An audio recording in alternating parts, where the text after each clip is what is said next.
Beda model mas, ngapain di compare? Tapi guys, bedanya cuma 13 jutaan. Beda tipis banget kan? Bahkan lebih tipis jika dibandingin sama Xpander Cross-nya.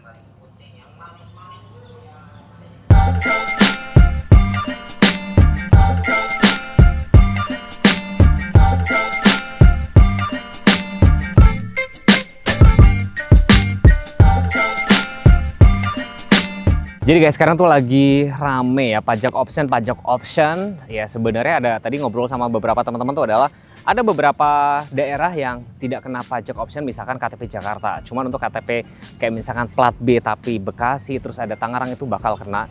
Dan nggak apa-apa ya.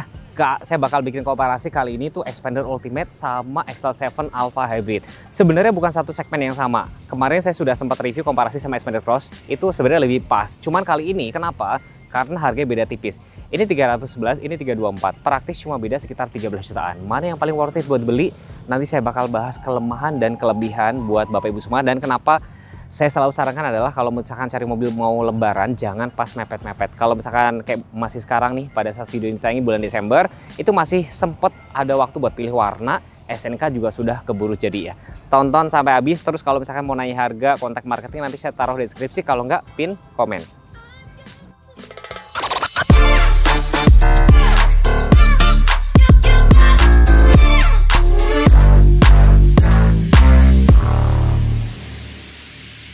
Kuncinya seperti ini, cuman ada dua ya, tombol lock dan unlock. Satu-satunya pembeda di sini ada aksen warna biru karena ini sudah hybrid. Tapi malah hybrid ya, dia tetap ada kunci manual dan pajak SNK sekitar 4 jutaan. Jadi kalau si XL7 Alpha ini sudah hybrid, ini belum ada hybrid-hybrid. Tapi sekali lagi ya, ini mild hybrid.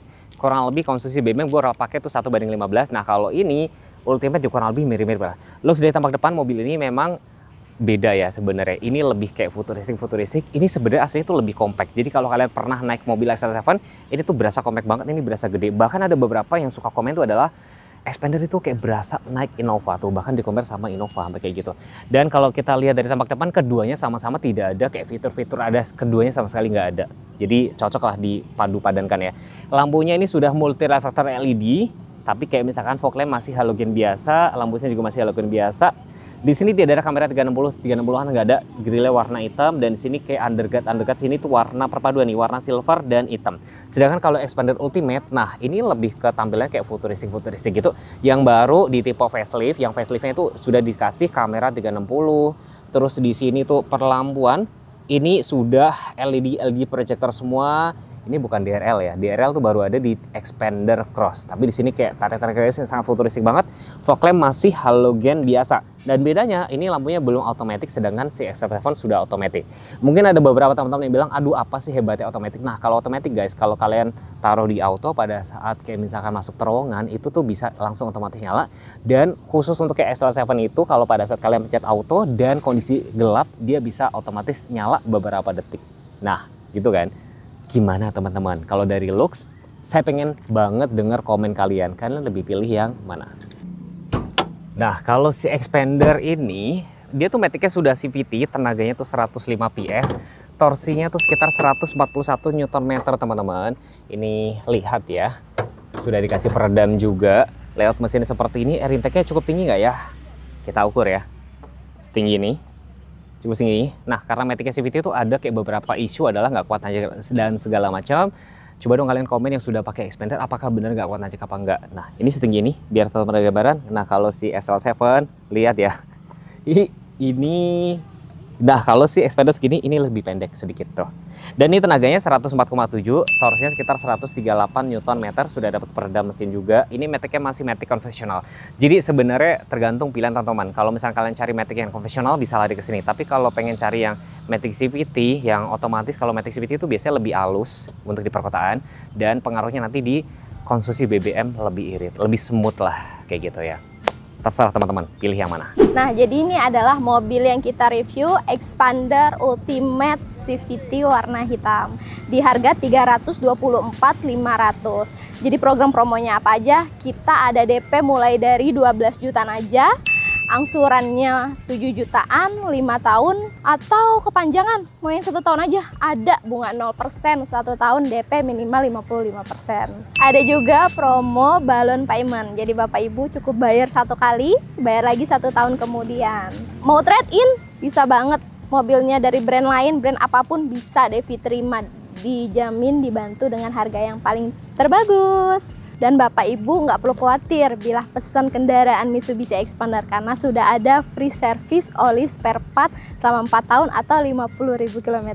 Kami juga menyediakan unit test drive. Jadi kalau misalnya Bapak nggak sempat datang ke showroom, mau test drive bisa langsung hubungi Devi. Devi bisa bawa test drive-nya ke tempat Bapak. Info lebih lanjut, Bapak Ibu bisa langsung hubungi Devi di nomor 081 80 58 55 786 atau bisa janjian ketemu Devi di dealer PT Duindo Belian Samjaya Cakung. Deh teman-teman, mohon maaf ya kalau misalkan di kamera terlihat kotor banget ya. Sebenarnya udah dicuci, cuman kotor lagi karena kena hujan semalam. Kita ngomongin dimensi ya. Jadi kalau si SL7 ini panjangnya 4450, wheelbase-nya 2740, sedangkan si Expander ini 4595, wheelbase-nya 2775. Ya ini memang lebih panjang. Lebih panjang berarti lebih nyaman, lebih gede, tapi ini lebih compact. Velg yang dipakai SL7 itu ringnya 16. Ini warnanya tuh sebenarnya mereka nyebutnya black, tapi warnanya sebenarnya kayak agak abu-abu tua gitu kan. Sedangkan kalau si Expander itu ringnya 17, machining silver sama hitam. Ini lebih kekinian seperti itu. Tapi kayak misalkan jenis remnya sama, depan cakram, belakang masih tromol biasa. Tapi kayak rem ABS, EBD itu sudah ada semua. Gitu aja kurang lebih. Dan karena ini ala-ala SUV tentunya kayak set cladding. Meskipun ada beberapa yang komen ini kegedean mas, tapi memang ya memang modelnya kayak gitu. Ada emblem PVT, ini ada aksen-aksen warna hitam, dan ini dibikin two tone color. Tapi yang menarik itu SL7 tuh punya fitur unik pada saat ini dibuka. Ya keempat pintu lainnya, keempat pintu lain itu masih terkunci. Sedangkan kalau Expander dia nggak punya fitur itu. Misalkan kalau dia kunci, ya ini ngekunci ya, dia ngelipat. Dia tuh ngebuka semua. Tapi plusnya Expander ini dia spionnya tuh buka tutup sesuai bukaan kunci. Menarik banget kan nih. Pada saat kita kunci ya. Tuh. Dia kunci kan nutup. Kita pencet buka. SL7 nggak bisa. Jadi masing-masing punya kelebihan kekurangan. Terus kayak misalkan side skirt, ini side skirtnya lebih bold ya kan. Ini lebih tipis dan ini warnanya kayak silver gitu. Sudah dilapis chrome, ini chrome juga. Terus karena ini bukan SUV, tentunya nggak ada roof rail kayak gitu. Tapi ini lebih cantik. Kacanya dibikin full HP belakang. Ini juga cakep juga sih. Si S7 ya kan. Ada roof rail karena nih kelasnya untuk SUV. Tangki BBM letaknya sebelah kiri. Yang Expander juga letaknya sebelah kiri juga. Tampilan tampak belakang Expander ini unik ya. Jadi ini bentuknya apa? T-shape LED, cakep ya. Ada emblem Expander Ultimate. Terus lebarnya 1750, tingginya 1750. Ada kamera yang nyambung dengan spion juga. Jadi kamera 360. Terus ini underguard bawah nih warnanya warna kayak grey. Terus ada parking sensor juga. Reflektornya tuh vertikal gitu. Dan ini ada spoiler, high mount soft lamp, antena sudah safin, defogger juga sudah ada semua sih. Dan pada saat kita buka bagasinya, keempat pintu itu langsung kebuka semua. Ini juga baris ketiga juga bisa dilipat rata. Tuh, di sini juga ada tempat penyimpanan tertutup juga. Dan di sebelah sini ada tempat penyimpanan dongkrak letaknya sebelah kanan sini. Semua tersimpan rapi, ada power outlet, cup holder juga, safety belt juga ada. Jadi sebenarnya kalau mobil kayak 3 baris ketiga bisa dilipat kayak gini jauh lebih rapi ya. Nggak seberantakan kayak mobilku gitu loh ya kan. Setuju ya? Jadi tampilan tampak belakang mobil ini cukup bikin patah leher, jadi kelihatannya tuh futuristik banget gitu loh. Tapi kalau kita ngomongin si SL7, lebarnya sekitar 1775, tingginya 1710. Yang spesial di sini adalah kameranya ada 2 karena dia dapat dashcam gitu loh guys. Jadi kameranya lihat ada 1 ada 2 kan, yang satu kamera untuk dashcam, yang satu untuk kamera mundur. Dan ini kalau dari tamak belakang mungkin mobil ini nggak gitu kelihatan beda banyak dibanding R3, sedangkan kalau depan tuh baru kelihatan banget. Di sini defogger juga sudah ada, spoiler, antenanya masih short pole bedanya. Short pole itu katanya penangkapannya lebih bagus, bener gak sih? Terus lampunya sini sekilas saya sering bilang mirip sama CR-V ya, cuma pada nggak terima. Ada emblem SL7 Alpha, terus ini parking sensor. Tapi plusnya si XL7 ini apa? Ban serep itu sama persis dengan keempat ban lainnya, sedangkan kalau si Expander itu masih kaleng biasa. Dan sama juga punya fungsi pada saat dibuka dari sini, keempat pintu lainnya masih terkunci. Dan teman-teman tahu nggak, SL7 ini kan bentuknya sebenarnya refreshment atau berbagi platform dengan si R3. R3 itu adalah yang pionir yang ngebikin baris ketiga bisa lipat rata kayak gini, dan juga ini beda nih. Kalau si Xpander tadi nyatu, ini terpisah, bisa dibuka satu atau dua-duanya. Ini ada tempat dongkrak juga sama. Ada power outlet di sebelah situ, cup holder juga, safety belt juga. Jadi so-so lah, sama-sama kurang lebih, cuma beda di sebelah sini aja. Setuju nggak kalau mobil baris ketiga dilipat rata kayak gini jadi lebih rapi? Mobil yang kita review ini adalah Suzuki XL7 dengan harga OTR di 311 juta. DP-nya mulai dari 10% aja atau angsuran di 4 jutaan.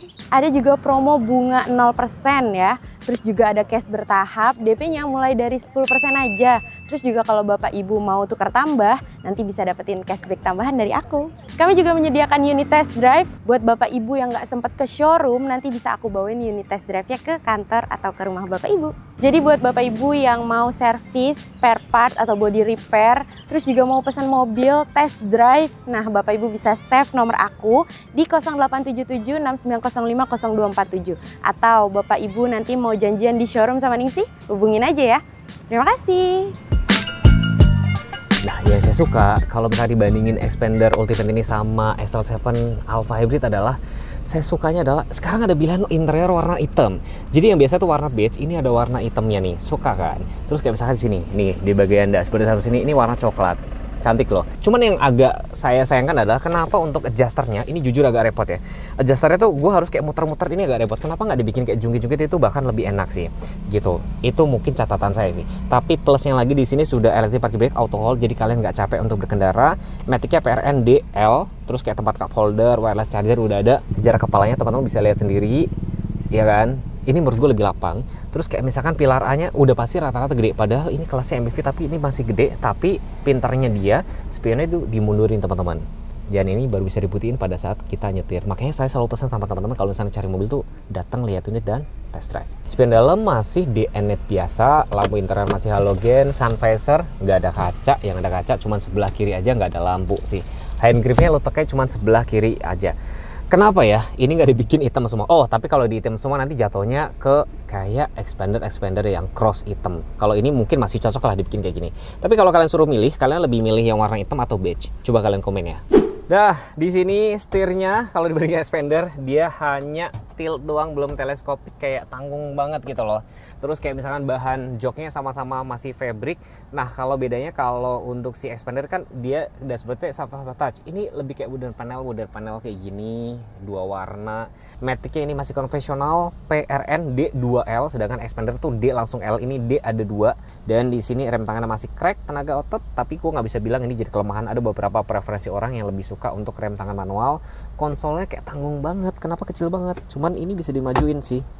Tapi kan tanggung kecil banget. Jarak kepala teman-teman udah bisa lihat sendiri. Tapi nilai plusnya adalah di sini dapat dashcam atau mereka nyebutnya smart mirror. Terus di sini lampu masih halogen biasa. Sun visor ini nggak ada kaca, yang ada kaca cuma sebelah kiri aja. Tapi lebih bagusan si Xpander. Hand grip cuma sebelah kiri aja, ini tidak ada. Gimana teman-teman? Pilih yang mana? Nah, ini head unitnya kayak gini. Ini udah connect sama Android Auto, jadi kalian tuh bisa lihat maps atau kayak misalkan dengerin musik kayak gitu. Tampilannya menunya cukup banyak gitu teman-teman tuh. Ya kan, menunya cukup banyak, ada WA juga, bahkan bisa kayak Zoom meeting ya kalau nggak salah ya. Kok Zoom-nya nggak muncul ya? Nah, ini balik ke menu Mitsubishi-nya. Nah, di sini menunya cukup banyak nih. Ada USB, iPod, telepon, terus AV off, terus ini ada untuk shortcut kamera mundurnya nih. Tuh. Ya kan tuh, bisa dibikin kayak 360. Memang nggak sebagus kayak brand-brand yang zaman now. Mungkin bisa didengar sama Mitsubishi kalau nonton video ini ya. Ini harusnya bisa, resolusinya bisa dibikin lebih bagus lagi. Please lah, udah tahun 2024 ya. Ini ada MM Link, tapi ini udah cukup lah Android Auto. Ini untuk menu radio, ada jam digital juga. Ini untuk kayak menu setting-settingan. Jadi kayak sistem, konektivitas sama audio. Tuh, semuanya kayak gini. Simpel aja sih. Ini lebih simpel tapi kayak fitur esensial dia sudah dikasih di sini. Oke, head unitnya seperti ini teman-teman. Jadi ini ada kayak Bluetooth musik, USB video, pengaturan, ini menu semua. Ini ada car detailing yang tadi saya sudah connect. Nah, kalau teman-teman misalkan pengen diajarin, kalian nanti tanya sama Mbak Ningsih aja ya, caranya gimana. Ya pasti diajarin. Langsung kontak sama Mbak Ningsih aja. Jadi benar-benar kayak fitur esensial aja yang taruh sini, termasuk teman-teman pada saat saya masuk gigi mundur. Nih, kameranya. nggak lebih bagus juga dibandingin sama Xpander sih. Tetap lebih bagus mobil-mobil China gitu loh. Kenapa gitu loh? Saya cuma pengen bertanya-tanya kenapa kameranya nggak bisa dibikin sebagus itu. Mungkin Suzuki kalau yang mungkin nonton video ini boleh ya dikasih jawaban atau mungkin nanti dikasih faceliftan kayak gitu. Jadi kalau car detailing itu tampilnya nanti akan seperti ini teman. Nah tuh, jadi pada saat kita pencet ini, nih, tampilnya akan muncul sama persis yang ada di handphone kalian. Ini karena ini mirroring, jadi nggak bisa dipencet dari sini, harus pencet dari sini aja. Seperti itu bedanya. Nanti kalau misalnya mau nanya sama banding saya, Mbak caranya gimana? AC-nya memang belum otomatis, tapi sini sudah dikasih max cool, langsung blower gede gitu, ya kan? Oke, terus ini mode mau atas bawah, atas doang, bawah doang. Defogger depan dia belum ada guys. Nah ini untuk sirkulasi udara dalam, dan ini ada wireless charger. Dari sini ada port outlet untuk port USB sama untuk kayak connect untuk Android Auto. Ini tuh buat ngecas gitu loh. Dan ini untuk wireless chargernya sudah support asalkan handphone kalian sudah support ya. Kayak gitu. Ini salah satu nilai plus dari si Xpandernya. Salah satu kelebihannya adalah ini sudah dilengkapi dengan electric parking brake auto hold, jadi kalian nggak terlalu capek-capek kalau di kemacetan. Cuman di sini agak unik adalah maticnya tuh dari PRN D langsung L. Di sini ada kayak misalkan mode DS atau kayak mode Sehu Install atau kayak mode, kalau di Suzuki tuh kayak mungkin overdrive. Jadi misalkan teman-teman kalau pas ditanjakan kan kalau D doang nggak cukup, kalau digeser ke L kan mungkin terlalu ngeden banget, kalian bisa pakai dari D ini pindahin ke mode S kayak gitu aja sih. Dan ini ada shift lock untuk parkir paralel, ada tempat cup holder di sini, cukup ergonomis gitu loh.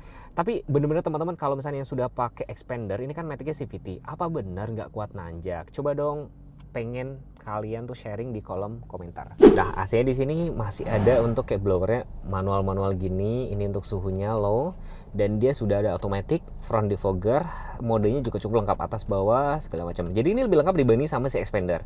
Ini untuk sirkulasi udara dalam atau udara luar seperti ini ya. Jadi kalau secara AC ini lebih menang dibanding sama Xpander. Terus yang saya cerita di sini ada tempat cup holder yang kena blower AC. Di sini ada port outlet dan port USB. Cuma bedanya di X-Lite 7 ini belum ada wireless charger ya kan.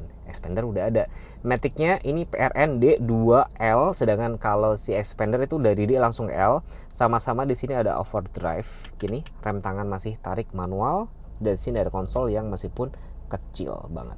Nah, setirnya di sini sudah teleskopik, jadi lebih unggul jika dibandingin sama R3 maupun dibandingin sama SL7 ya.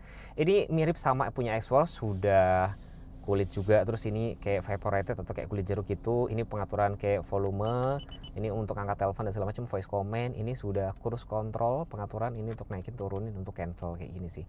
Ada logo Mitsubishi-nya, airbag-nya ada 2 sama-sama.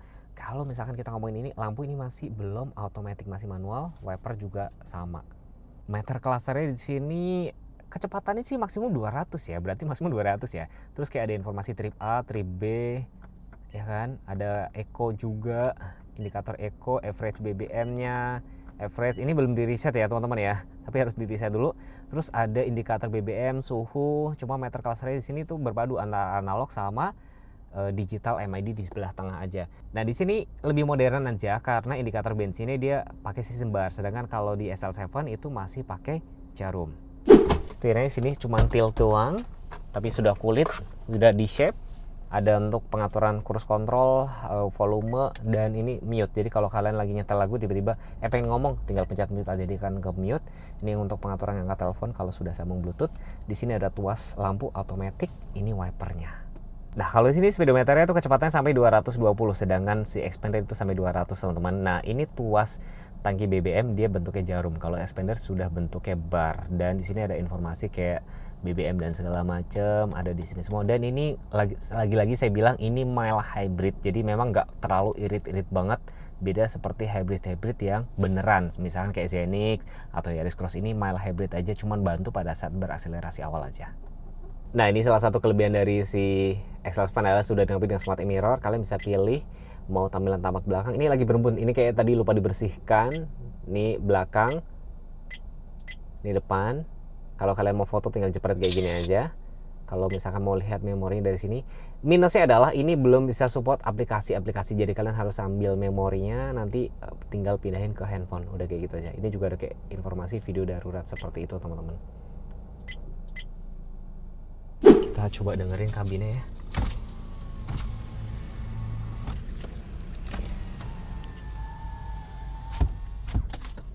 Kabinnya cukup kedap.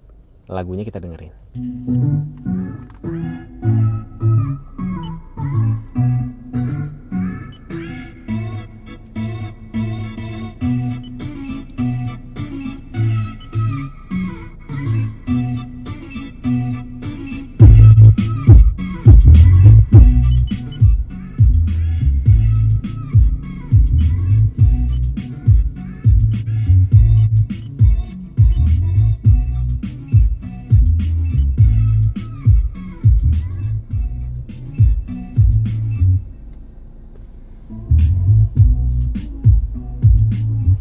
Seperti yang teman-teman lihat, kalian bisa atur equalizernya, kalian mau cari keseimbangannya di mana, bahkan ada zona tunggal, jadi atau zona 2 ya. Jadi kalian bisa pilih depan dengerin radio, belakang dengerin Bluetooth misalnya seperti itu ya.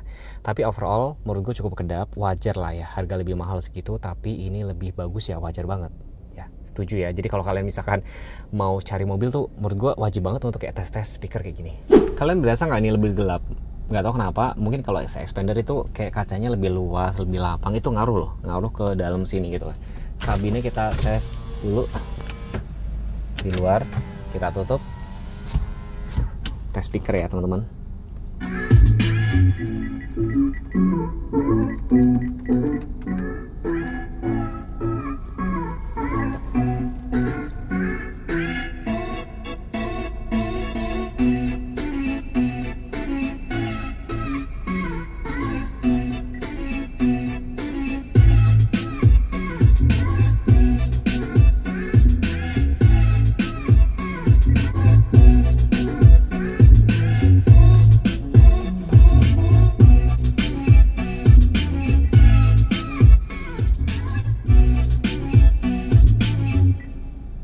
Oke, memang nggak selengkap di expander, itu menurut gue lebih lengkap, tapi ini fitur esensial sudah ada di sini semua sih teman-teman. Ya udah, semua kembali ke teman-teman pilih expander atau XL7.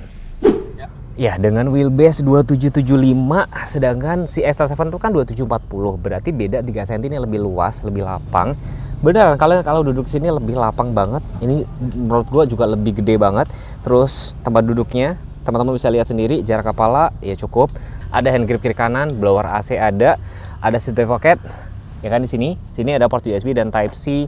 Terus ini kalau headrest cuma ada 2 doang nih, ada tempat cup holder, ya kan. Terus ada Isofix cantolan baby car seat. Lagi-lagi kalau warna hitam nggak tahu ya, saya lebih suka aja. Dan di sini ada safety belt untuk dari atasnya juga. Di sini ada lampu interior juga masih halogen biasa. Tapi teman-teman lihat sendiri ya, menurut kalian lebih lapang yang mana? Dan kalau kita misalkan masuk ke baris ketiga, tuh, ini dilipatnya ke depan, teman-teman biar lihat ya, tuh lipatnya ke depan, tuh duduknya. Nah, ada headrest juga. Oke, ada headrest, jarak kepala masih ada sekitar 5 ruas jari, tempat cup holder, power outlet, safety belt juga. Jadi pilih yang mana? Beda 13 jutaan, kalian pilih yang mana? Coba kalian komen di kolom komentar, atau mungkin misalkan kalian sudah pakai expander, komennya gimana, puas apa enggak? Kalau kalian pakai XL7, puas apa enggak? Boleh sharing-sharing di kolom komentar, bantulah teman-teman yang nonton ini biar bisa putusin. Nah, yang bedain sebenarnya gini, wheelbase ini 2740, jadi lebih pendek sedikit, tapi kayak tempat duduknya, teman-teman bisa lihat sendiri, ini jarak kepala. Ya teman-teman simpulkan sendiri ya. Headrest sama-sama cuma ada 2, Isofix juga sama. Terus di sini juga ada armrest juga. Blower AC sama-sama 2, ada hand grip kiri dan kanan. Yang beda lagi tuh kayak misalkan gini teman-teman. Pada saat kita masuk ke baris ketiga, ini sistemnya tuh digeser. Gak tahu menurut teman-teman tuh lebih mudahan ini atau dilipat ke depan. Nah kalau ini lebih minim resiko kejepit sebenarnya gitu. Kalau kayak si expander itu lebih takut kejepit aja pada saat nutup doang sih. Gue duduk, ini agak paling tegak, ini dibikin agak rebahan, paling full. Headrest juga ada, jarak kepala masih ada 5 ruas jari, ada hand grip. Ini nggak retract ya, tapi bentuknya permanen kayak gini. Cup holder, ada power outlet letaknya sebelah sini, kayak gitu. Dan ada untuk pemadam letaknya di sebelah sini. Nah teman-teman, sekali lagi saya mau nanya aja yang sudah pilih XL7, kenapa alasannya dan pemakaiannya gimana? Yang sudah pakai expander ultimate, alasannya kenapa pilih itu, dan mungkin pemakaiannya gimana, nyaman atau puas atau kecewa? Boleh sharing-sharing di kolom komentar ya. Oke, sudah di dalam XL7. Nah, jadi untuk mild hybrid itu baru berasa pada saat akselerasi awal, itu berasa. Nah, kalau ada kayak speed bump kecil kayak gitu tuh agak sedikit keras teman-teman. Ini pakai D doang kita. Nah, ini tuh lebih compact berasa. Memang dimensinya sebenarnya nggak kecil-kecil banget, tapi ini lebih smooth, lebih compact lah ibaratnya kalau dibandingin sama si Xpander. Kalau Xpander itu lebih ke ukuran bodi itu berasa kayak naik Innova. Gue udah bahkan pakai mobil ini kemarin sempat ke Purwakarta, itu ketemu 1:18 pada saat di jalan tol MBZ. Cuman pada saat kita idling dan segala macam itu jadi lebih baru 1:15. Tapi jujur, kalau pakai Xpander Ultimate, gue belum pernah jauh-jauh banget kalau untuk test drive sih. Kalau ada kayak polisi tidur,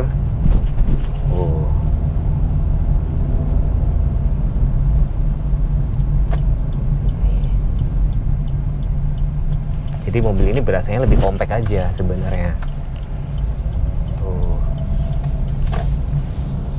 Kalau misalkan kayak Xpander mungkin masih banyak ada beberapa orang yang suka komen, Xpander nggak kuat naik dan segala macam, apa iya gitu loh. Kalau secara tenaga kan dia lebih gede, 105 dia 105, torsinya 141, sedangkan ini 138, jadi torsinya lebih gedean Xpander.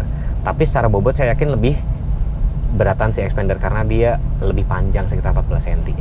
Tapi overall pakai ini nyaman-nyaman aja sebenarnya. Tinggal kalian nanti ngobrol sama marketingnya, mana harga yang paling value for money, mana harga yang paling cocok. Apalagi sekarang kan ada isu yang pajak option pada saat ini dibikin. Kan memang lagi gonjang-ganjing pajak option itu nanti fixnya berapa dan segala macam ya, saya belum tahu. Tapi nanti teman-teman bisa ngobrol sama marketing masing-masingnya. Kita cobain kalau dibanding sama si SL7-nya nih. Kalau SL7 kan berasa compact banget ya teman-teman ya. Ini tuh berasa gede, posisi duduknya berasa lebih tinggi. Ya kalian juga bisa lihat sendiri kan tadi untuk air intake-nya juga berasa lebih tinggi juga kan. Kenapa orang kalau suka bilang CVT-nya tuh suka apa ya, lemot? Enggak juga sih, ini cukup responsif. Cuman enaknya kalau si Xpander ini karena dia sudah dilengkapi dengan electric parking brake dan auto hold, enak banget di kemacetan kayak gini. Jadi kalau di auto hold dinyalain, depan misalnya lagi macet, udah injak rem, dia benar-benar berhenti. Termasuk di tanjakan juga kan. Kalau mau jalan lagi tinggal pencet hold lagi gini aja. Nah itu salah satu kelebihan dari si Xpander ini. Jadi nggak anti pegel, tapi kalau secara harga kan bedanya cukup lumayan. Kalau sama SL7 kan sekitar 13 jutaan ya teman-teman ya. Jadi ya pilihan teman-teman. Ini pada saat buat belok juga cukup stabil. Ada polisi tidur lagi. Oke. Tuh. Buat zigzag juga cukup stabil teman-teman. Dan ngomong-ngomong ini penggerak roda depan ya sama si SL7 juga. Meskipun nggak pakai hybrid-hybridan kurang lebih. Jujur malahan banyak banget yang bilang kalau si hybridnya SL7 tuh gimmick ya. Sebenarnya nambah akselerasi kok, nambah berasa. Gue berasa dibandingin kalian naik yang SL7 yang Zeta itu beda banget, cukup berasa. Jadi kalau ini lebih ngejual elegan-eleganan, saya kembalikan ke teman-teman. Kalau misalnya cari Xpander, mungkin nanti bisa hubungi Mbak Devi. Kalau Suzuki nanti sama Mbak Ningsih, minta aja, Mbak aku mau test drive dulu, aku mau lihat dulu. Langsung kontak sama marketingnya aja teman-teman ya. Semoga ulasan saya membantu teman-teman.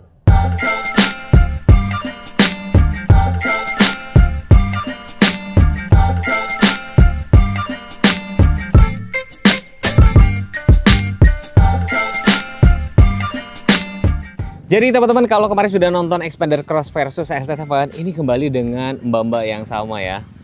Halo, aku Ningsih dari Suzuki Pusat Pulau Gadung. Halo, dengan Devi dari Mitsubishi. Nah, kasih alasan ya. Sebenarnya memang kalau ini apa gap harganya nggak gitu sejauh yang SL7 versus Xpander Cross. Ini harganya lebih mirip-mirip tipis-tipis ya. Harganya berapa sih Mbak?